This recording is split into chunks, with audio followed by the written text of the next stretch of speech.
Hello everyone, welcome to our channel. इस video में हम कक्षा 6वीं के विषय सामाजिक विज्ञान के इतिहास के अध्याय 8 विदेशों से व्यापार और संपर्क के प्रश्नों के उत्तर करेंगे। उससे पहले अगर आपने हमारे चैनल को अभी तक सब्सक्राइब नहीं किया है तो जल्दी से सब्सक्राइब कर लीजिए और इस वीडियो को लाइक कर अपने दोस्तों को शेयर करना बिल्कुल ना भूलें। तो चलिए शुरू करते हैं। सबसे पहला प्रश्न है, इन शब्दों के द्वारा रिक्त स्थानों की पूर्ति कीजिए। सांचे, लेबल, चिकित्सा, गांधार। तो सबसे पहला खाली स्थान है, सुश्रुत संहिता में किसकी जानकारी है? तो इसका उत्तर है चिकित्सा। सुश्रुत संहिता में चिकित्सा की जानकारी है। दूसरा है, सिक्के किसमें ढलते थे? इसका उत्तर है सांचे।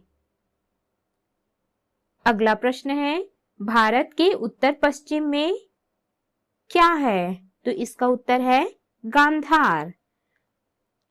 अगला है चौथा, सामान बनाने वाली कंपनी पहचान के लिए क्या लगाते हैं? इसका उत्तर है लेबल। सामान बनाने वाली कंपनी पहचान के लिए लेबल लगाते हैं। अगला है प्रश्न, एक वाक्य में उत्तर लिखिए। पहला है, भारतीय व्यापारी किस मार्ग से अपना माल सिकंदरिया ले जाते थे? इसका उत्तर है भारतीय व्यापारी समुद्री मार्ग से अपना सामान सिकंदरिया ले जाते थे।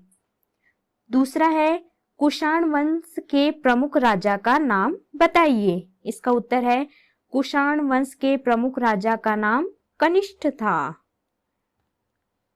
तीसरा है, भारतीयों का व्यापारिक संबंध किन किन देशों से अधिक था? इसका उत्तर है भारतीयों का व्यापारिक संबंध श्रीलंका, इंडोनेशिया, कंबोडिया, चीन, अरब, ईरान, अफ्रीका देशों से अधिक था।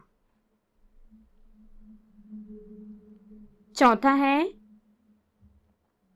भारत में पैदा होने वाले मसालों के नाम बताइए। इसका उत्तर है भारत में तरह तरह के मसाले होते हैं, जैसे काली मिर्च, इलायची, दालचीनी आदि। अगला प्रश्न है, प्रश्नों के उत्तर दीजिए। सबसे पहला प्रश्न है, रेशमी मार्ग किसे कहते हैं?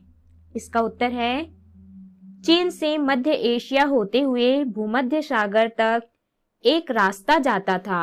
उस रास्ते से चीन के रेशम का व्यापार होता था, इसलिए इसे रेशमी मार्ग कहते थे। अगला है प्रश्न दूसरा, व्यापारी व्यापार के अलावा और क्या क्या कार्य करते थे?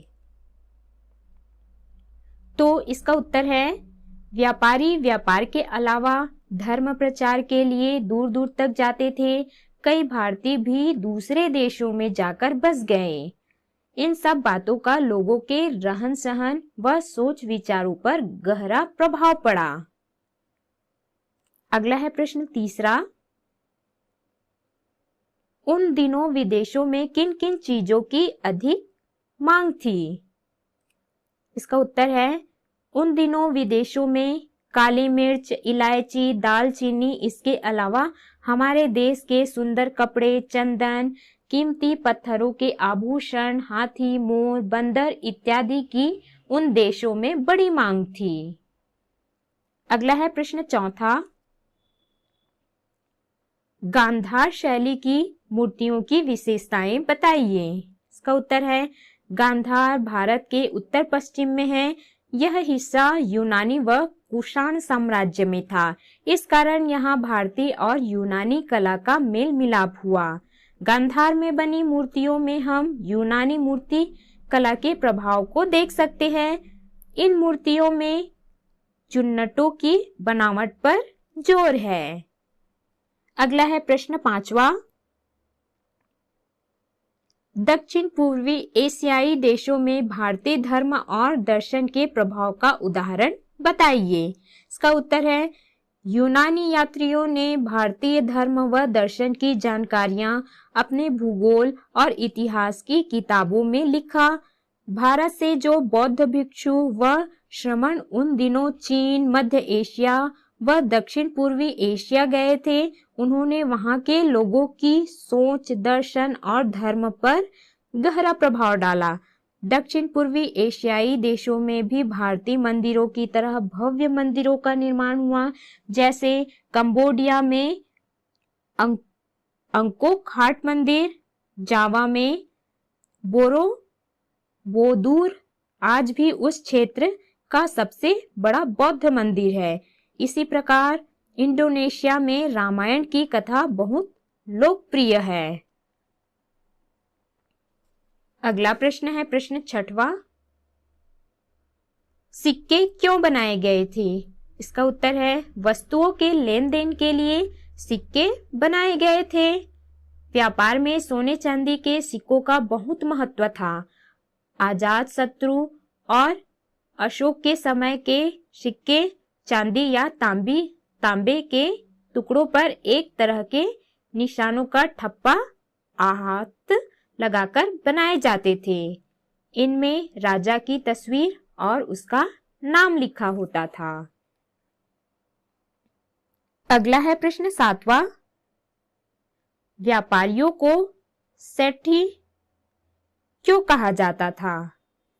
इसका उत्तर है अशोक के समय में अपने देश में बड़े बड़े व्यापारी होते थे, उन्हें श्रेष्ठी या सेठी कहा जाता था। इसी शब्द से सेठ शब्द बना है। ये लोग दूर दूर तक जाकर वहां की चीजें खरीद कर लाते थे। उदाहरण के लिए दक्षिण प्रांतों से वे मोती, सोना, कीमती पत्थर, चंदन, इमारती लकड़ी, जानवरों की खाल आदि लाते थे और वहां वे सुंदर बर्तन, महंगे कपड़े, तांबा आदि बेचते थे। उन दिनों भी धनी लोग दूर दराज की चीजें ऊंची कीमतों में खरीदते थे। इस कारण सेठियों को बहुत मुनाफा होता था। इन पैसों से वे अपने लिए आरामदेह घर बनवाते थे, साथ ही वे देवताओं के लिए मंदिर बनवाते थे। वे बौद्ध स्तूपों व मठों को भी दान देते थे।